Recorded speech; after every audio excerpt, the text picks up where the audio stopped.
29 April দ্বিতীয় দফায় vote, হাতে আর মাত্র 18 দিন। সকাল থেকেই প্রচারে ব্যস্ত বরানগর বিধানসভার তৃণমূল প্রার্থী সায়ন্তিকা বন্দ্যোপাধ্যায়।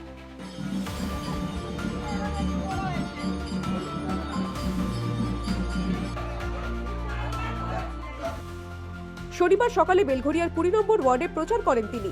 রাজ্যে তৃণমূল সরকারের উন্নয়ন ও এসআইআরই তার মূল হাতিয়ার। বিজেপি কি ঘুমাচ্ছিল বা ইলেকশন কমিশন কি ঘুমাচ্ছিল? এই ভোটের 3 মাস আগে তারা হুড়ো করে এসআইআর করে শুধুমাত্র উদ্দেশ্য প্রণোদিতভাবে আপনাদের নামটা বাদ দেওয়ার চক্রান্ত করেছিল। তখন কিন্তু আপনাদের পাশে কেউ দাঁড়ায়নি। তখন কিন্তু একমাত্র মমতা দিদি আপনাদের পাশে দাঁড়িয়েছিল, আপনাদের ভোট রক্ষার্থে সুপ্রিম কোর্টে গিয়ে সওয়াল করেছিল। তাই আপনাদের অনুরোধ করছি, বাংলাকে যদি আপনারা বাংলা না বানাতে চান, বাংলাকে যদি আপনারা ইউপি, বিহার বা গুজরাট না বানাতে চান, বাংলাকে বাঁচান, বাঙালিকে বাঁচান।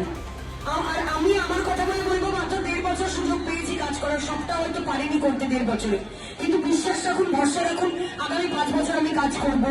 মমতা দিদির উপরে বিশ্বাস রাখুন। অন্যদিনের মতোই সায়ন্তিকার প্রচারে মানুষের তুমুল উৎসাহ। এই আবেগ ভোট বাক্স পর্যন্ত পৌঁছানোর অপেক্ষায় বরানগর বিধানসভার তৃণমূল প্রার্থী। উত্তর 24 পরগনা থেকে প্রতীতি ঘোষের রিপোর্ট, দ্য ওয়ার্ল্ড নিউজ।